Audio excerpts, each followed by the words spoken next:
From the Cronkite Studios in downtown Phoenix, this is Cronkite News. Welcome to this Cronkite News Education Special. I'm RONDA. Thanks for joining us. Tonight, Cronkite News is taking a look back at challenges and solutions facing our schools across Arizona and the creative ways teachers are inspiring children in the classroom. New data on national science achievement shines a bright light on Arizona. Cronkite News' Claire Caulfield is in Washington, D.C. with more on STEM education. I'm here with a space toilet at the Smithsonian because one of the most asked questions by kids is, how do astronauts go to the bathroom in space? It's this kind of natural curiosity that science teachers are trying to foster with more hands-on learning. The National Assessment of Education Progress released its science report card today, and researchers cited engaged learning as a reason science test scores are rocketing up around the nation. The report had especially good news for Arizona. The state's fourth grade science scores increased more than any other state from 2009 to 2015, and eighth grade scores increased as well. Arizona is also a leader in closing the gap between white and Hispanic students. But it wasn't all good news. Despite large gains, Arizona is still below the national average on all scores, and nationally, 12th grade scores haven't risen at all since 2009. We especially have to look at the high school level courses and ask ourselves, how are we nurturing that interest and how do we rethink the way we're providing education? The panel at the Air and Space Museum suggested more classroom involvement from professional scientists and a focus on creating lifelong learners. It's more than just having kids do activities. It's important for students to have an engineering design challenge or having to explain a science phenomena will engage students to have the critical thinking that they need. In Washington, D.C., Claire Caulfield, Cronkite News. There's an education gap across Arizona, and the accessibility of a college education may depend on where you live. Counties in Arizona that are not home to a major university have significantly lower bachelor degree completion rates than those that are. Maricopa, Pima, and Coconino counties all have bachelor degree completion rates of 30% or higher, while the rest of the state ranges from 24 to 10%. Charity Bittigan shows us what high schools are doing to combat those low numbers. It's just hard. It's like whether you want to stay near your family or whether you want to go and branch out. And it's like the whole thing that you don't really know what's going to happen after. And it's scary. Viviana Galvez is a senior at Tombstone High School, wrestling with a tough decision as she attends a college fair. Pursue a degree and leave her family, or stay in her small town. Her plight is the same as other graduating seniors in rural Arizona. It's kind of hard here because nobody really takes the time to look at Tombstone because we're all the way out here. Cassidy Hancock drives 20 miles each way to go to school. She wants to go to college to become a forensic anthropologist on a softball scholarship, but she's not sure if that's going to happen. High school academic counselors in Cochise and Santa Cruz counties are working hard to give their students the opportunities and preparation they will need to complete a 4-year degree, starting as early as possible. The most heartbreaking thing a counselor can hear, and I do hear it in April or May, is I wish I woulda. Mindy Sherman has been the academic guidance counselor at Benson High School for 16 years. She says schools are required to help students prepare education and career action plans, and the earlier the students start thinking like that, the better. We have to find personality, interest, values, so we start in the 9th grade doing that. Despite their rural locations and Title I status, all 3 schools, Patagonia Union High School, Benson High School, and Tombstone High School, have graduation rates that exceed the state average and 90% or above attendance rates. And if a student's path doesn't lead to a university campus, there are plenty of options. Find something that you want to do, that meets what your skill set is, that meets what you're about as a person. And whatever it is you want to do will help you get there. In southern Arizona, Charity Bittigan, Cronkite News. There's a new way for schools to generate money, and they don't have to spend a dime. The kiosks run everything from announcements to school advertisements. It's It's no secret that after-school clubs like this one are in need of more funds. We do a lot of fundraising, we do a lot of car washes. To help create those funds, Cactus Shadows High School allowed School Live to install these touchscreen TVs. I think when we first started talking to schools, it sounds too good to be true. It's like, you're gonna put all this technology in our school for free. There's no cost to us. And you're like, yeah. A San Diego-based company called School Live has created digital kiosks for schools in about 32 states so far, including Arizona. The kiosks run advertisements from brands like the U.S. Army or Disney, as well as school announcements and promotions for the next school play. You can only tweet or post on social media about our events, so having it on the kiosk, and it's just a good reminder to see. About 30% of revenue from investing companies goes back into the school. So we've seen a little bit of money, but not a lot of money. But the good news is they don't cost us anything. So since they don't cost us anything and we can use it for advertisement, you know, it's easy to hang in there. But the manager of Campaign for a Commercial-Free Childhood says that bringing in small amounts of money isn't worth exposing the kids to more advertisements. Particularly in a school environment, we feel it's inappropriate because students should be in school to learn, and it should all be about education, and it shouldn't be with the distraction of marketing something. Campus exposure, as far as brands or businesses locally being on a school campus, has always been there. It was there when I was in high school. I'm sure it was there when you were in high school. But so far, Principal Beebe says they haven't had any complaints.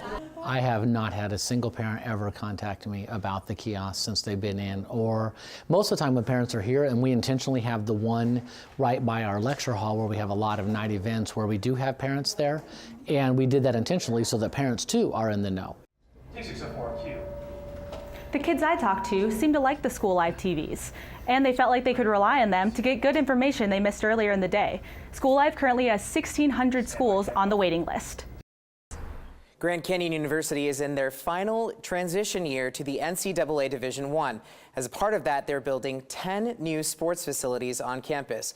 Cronkite News reporter Alicia Gonzalez was on the field for their first game of the season. Grand Canyon University is putting a lot of money into developing its sports programs. This new soccer field is the first facility to be renovated. These fans aren't the only Lopes who are thrilled for the new stadium. GCU men's soccer forward Damian said the field had quite the impact on the team. The expectations are much higher, you know. We actually want to come out here and win, and we actually have a lot of support that I don't think we had last year. It's great. Right now, GCU has the only Division I men's soccer team in the state. Our whole goal now is to prepare our team and play the best we possibly can, so when we are NCAA eligible, that we'll be knocking at door and hopefully getting an NCAA bid. GCU is in growth mode, and this soccer field is just one of the 10 new facilities that it's building over the next 2 years as it transitions into its NCAA D1 status. GCU hopes that these new facilities will attract the best of the best across all sports. Our goal is to be in the top 25 in every sport that we compete in the NCAA. And so we had to upgrade our facilities to make sure that we could attract the athletes to be in the top 25. Mueller expects the projects to take 2 full years to complete. The renovation is part of a $1 billion campus expansion. He believes having top athletes compete for GCU will generate revenue and in turn help continuing efforts to revitalize the area. In Phoenix, Alicia Gonzalez, Cronkite News. Many of the GCU athletic teams hope to play in the 2017-2018 postseason tournaments. To find out when each facility will be done, check out the story on cronkitenews.azpbs.org. Students and parents alike know about summer break, summer vacation, but what about the summer slide? Summer slide is when grade students struggle after coming back from break. Jesse Canales joins us live to tell us about how one summer reading program is trying to change that. I'm out here outside a Cronkite library where college students hit the books year-round. But for younger kids, sometimes it keeps a game to make sure they keep up with their reading. That's why Maricopa County Library District created a program to keep kids reading over the summer. Twilight was gathering, and Orpheus wasn't here. Sienna Skillstad is 10 years old. Dustfinger had been staring at it. She began reading at a young age. But his limbs simply would not keep still. And hasn't stopped since. She reads a lot. Ferret's heart beats faster. I discovered the 40-book challenge. I was like, yes, I get to read. Sienna took the challenge from Maricopa County Library District's summer reading program a few years back. It was created to help stop the summer slide. where teachers had to reteach skills lost over summer break. Our data has shown us that if kids continue to read 20 minutes a day throughout the summer, they end up with the same reading comprehension or even better reading comprehension by the beginning of the next school year. The ghost would begin to whisper. And librarians hope that, like Sienna, the students won't stop reading once the program ends. Sienna and her mom even created their own bigger challenge. We had 10 books to read during the summer, and she did about, I'd say, 14, 15 books. So many books stack up to a higher reading level for this 5th grader. About 7th, 8th grade reading level. We're both searching for the same villain. Her mother says Sienna's language and grammar skills have improved thanks to all that reading. So many books. And her latest report card, all A's. All 62 libraries in the Maricopa County are part of the summer reading program, which begins again next June. Sienna and her mother say she will definitely be a part of it next time around. From the Cronkite Library, Jessica Canales, Cronkite News. Hi, I'm Judy Woodruff, co-anchor of the PBS NewsHour. Preparing the next generation of journalists has never been more important than it is now. With its groundbreaking partnership with Arizona PBS, the Walter Cronkite School of Journalism and Mass Communication at ASU is revolutionizing journalism education to provide students with a real opportunity to work and learn under the supervision of veteran journalists, producers, directors, and editors on newscasts, investigative stories, and documentary productions. The Cronkite School and Arizona PBS, reinventing journalism education in the digital age. One Yuma teacher used ingenuity to bring robots to her classroom, and she found corporations to fund it. Jessie Canales shows us her students are getting hands-on STEM learning. Jessie? As Governor Doug Ducey encourages recent high school graduates to continue their learning in fields of science and mathematics, a group of children show it's never too early to start STEM learning. Giant bugs, dinosaurs, and robots? Oh my. 1, 2, 3, 4. We put it in the 6th. The 4th grade students at C.W. McGraw Elementary School in Yuma can build them all while learning skills in science, technology, engineering, and mathematics. The children work in teams, build the robots using tools, and follow the manual to make the robots go. C.W. McGraw Principal Adar Garcia says the abilities the children are learning will help them in the future. It's the troubleshooting part, the initiative it gives them, the analysis, the skills. The program was the idea of 4th grade teacher Elena Armendariz. She created a donors choose page to fund the STEM program. None of the children have ever worked on a robotics project like this before. When I told them, kids, we're going to start working on the robots, they didn't believe me. And they thought they would be something like paper robots. When the children realized they had to build actual robots, they were stunned. Are we building this? This looks really complicated. Is that what? Many of the students are from low-income families, and the school staff wanted their children to have the same opportunity as others. I believe in them, their parents believe in them, you know. Now the community believes in them, and it just gives them, you know, the power to succeed. The total amount from the Donors Choose donations is more than $600, and the bulk of the donation comes from Shea Oil and Chevron. The robots are only part one of the Children's STEM project. Their next step is building volcanoes, which were funded by the same donations received through the Donors Choose page. In the Broadcast Center, Jessica Canales, Cronkite News. Valley High School students are working to find the cure for cancer. They're working and getting paid to do STEM research at the Translational Genomics Research Institute. Cronkite News reporter Alicia Gonzalez tells us how this innovative program works. I got a close-up look at some of the research students are doing over at TGen. Each intern has to understand and work through the human genome so they can get closer to a solution of ongoing medical battles like cancer. You're able to be with patients in that maybe most difficult time of their life and see them through it and be able to offer them whatever you can in order to get them through it. Dr. Joshua Niska was a Helios Scholar at TGen intern back in 2008.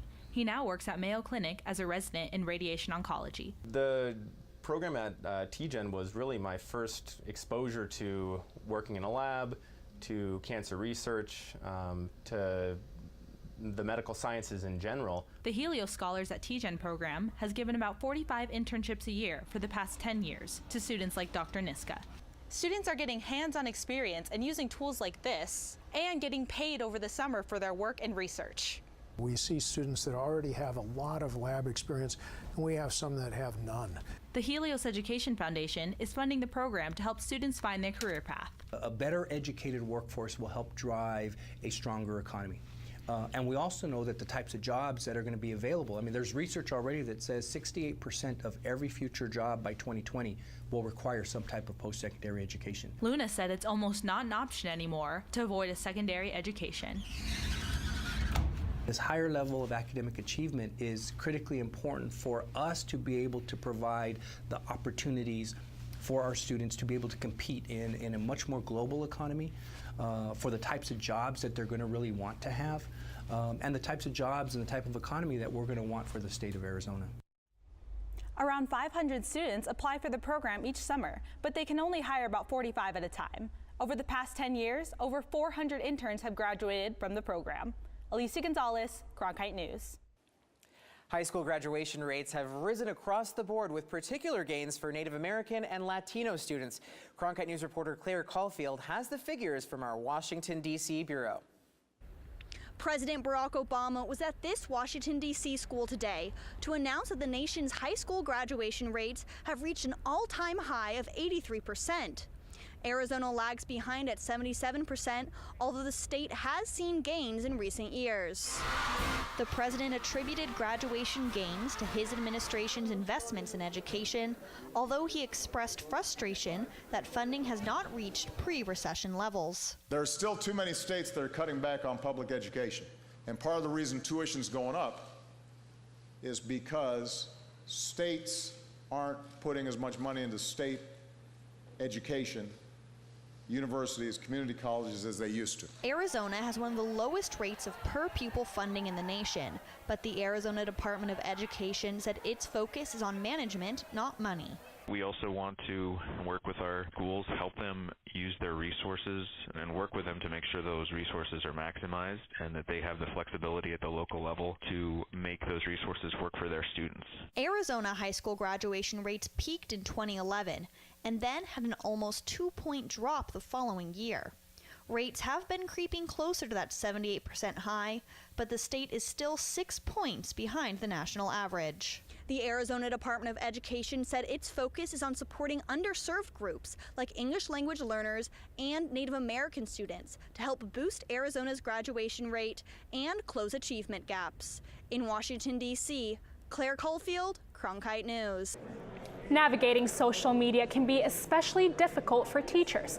Where do you draw the line between communication and complication? Cronkite News reporter Alicia Gonzalez helps answer that question. I spent some time at Vista College Prep to see how teachers are using social media. I found many use it in their personal life, but keep it separate from their professional one.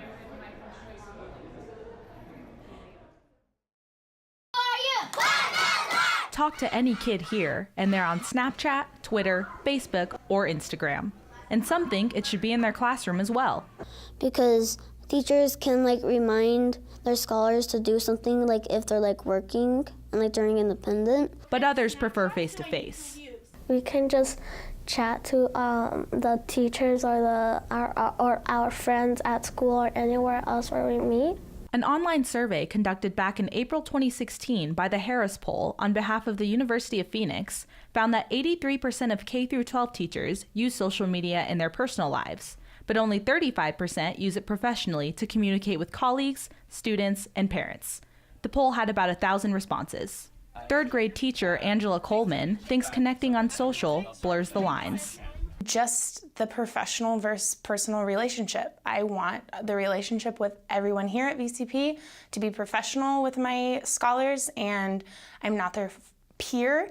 I want to be seen as their teacher, and I want to be seen as that role model rather than a friend in their life. Sam Shapiro, the school's manager of special projects, says the school's current policy doesn't allow teachers and students to become friends on social platforms. I think in an academic setting, there's existing platforms that can probably do that for a school. better than Facebook can. So whether it's Blackboard, where you can actually share attachments and comment on them and kind of have an academic discourse there, I think that'd be a more appropriate place to do it. And the students share their concern. If one teacher shares a photo that if she's confused about it to another teacher and the scholars might see it about a test, and the scholars might get the answers for the test. Shapiro also said he thinks everyone's still trying to figure out what the best policy is. But until then, they want to err on the side of caution. In the Broadcast Center, ALICIA Gonzalez, Cronkite News. Tribal leaders from across the country gathered in Phoenix recently for the Native Congress of American Indians Convention. Among the critical issues, education. Cronkite News reporter Yesenia Beltran shows us many Native American students struggle to get a higher education. Julianne Keems is a Navajo student at Mesa Community College. She is studying social work. But it's been a tough journey from the reservation to the college classroom. She left school when her mother got sick. I dropped out of high school and just to take care of my mom. And then after a while, she really thought that my education was the most important thing. So she really wanted me to have a high school diploma. She went back to school after her mother died and went on to college. Close family ties are one of the reasons Native American students find it difficult to leave the reservation. One of the fastest ways for brainstorming. Young tribal members from across the country recently gathered in Phoenix to find ways to overcome challenges that keep them from a higher education. It was one of the issues discussed at the Native Congress of American Indians Convention. One of the things that we talked about was the importance of having role models, so having positive role models. Quimby Ghani is Miss Native Mesa Community College. She's one of the few Native American women studying construction management. I still want to encourage Native American students to continue on with their education, regardless of whatever trials they face. Her father died when she was just a junior in high school. She still remembers his last words. I want you to go all the way with your education. And that was the last time I ever spoke to him. So for him to leave that with me, that sort of drove me back to going back to school. Ghani will be the first in her family to graduate from college, setting the example for other Native students. In Phoenix, Yesenia Beltran, Cronkite News. A new international program is starting its second semester at ASU and has students earning credits alongside prisoners behind bars. Former students talked with reporter Joey Carrera about what it's like to learn alongside inmates serving time. While traveling nearly 60 miles for a 3-hour class held in a prison may seem like an awful sentence, students who took the new Inside Out class feel like they hardly served enough time. You have all these judgments about a prison, so you expect to walk in and see someone that's all tatted up and someone that just looks angry at you. But after meeting just once a week for 3 hours, students on both sides of the bars formed close bonds, learning about the criminal justice system together. Temple University professor Lori Pompa developed the dual program in 1997. Since then, it has spread across the United States and around the world. They have the opportunity to go inside the prison setting, to learn about these issues with people who are incarcerated, who've gone through the system. And then at the same time, these people that are in the system get to learn what it's like to be a college student. Last spring was the first time the course was offered at Arizona State University. More than 80 students applied, but only 20 were chosen. As for the inmates, the Arizona Department of Corrections offered up a list of 20 screened inmates with a variety of criminal pasts. This is medium security prison. We have safeguards in place that they have not engaged in any sort of misconduct within the last year or so.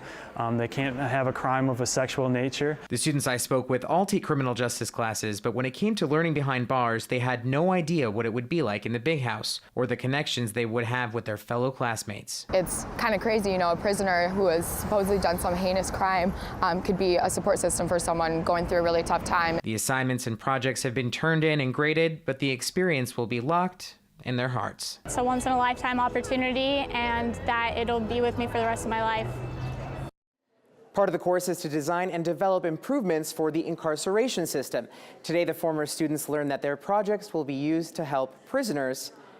Joey Carrera, Cronkite News. Universal Technical Institute, an automotive technical school based in the Valley, is coming up with creative ways to bounce back from bad enrollment numbers. Cronkite News reporter ALICIA Gonzalez tells us how. Every night when I would go home after I was done with homework and work and all that stuff, I would just start wrenching on my car. And one day it kind of clicked that this is what I really should be doing. Daniel Stockard is turning his passion into a career, and Universal Technical Institute needs more students like him. UTI is struggling with financial losses and declining in enrollment, according to the most recent filings of the U.S. Securities and Exchange Commission. But the school is increasing the number of partnerships with car dealerships nationwide as one element of broader efforts to attract students to the school. Obviously, when you're trying to make an educational decision of where you want to go, it makes sense to go to where the jobs are and the relationships are. And that's what we pride ourselves on. Car dealerships are offering to pay for top-notch UTI students' loans once they graduate. But not all students are even interested in tuition reimbursement. They can pay off your student loans, but if the business isn't necessarily busy, you might not have an adequate paycheck. So I think having the amount of service that like my dealership has might outweigh that benefit. Mechanical technicians aren't just turning wrenches anymore. Today, they spend as much time as they are underneath the car fixing simple parts like this as they are running technical diagnostics on cars like this one. When you look at the science and the technology and engineering and math, it's in every aspect of a vehicle from the front bumper to the back bumper. Michael Romano said the demand for mechanical technicians is high and will continue to grow since our nation relies on them to keep our transportation industry alive and running. In Avondale, ALICIA Gonzalez, Cronkite News. That's it for this special edition of Cronkite News. For top Arizona stories anytime, go to cronkitenews.azpbs.org.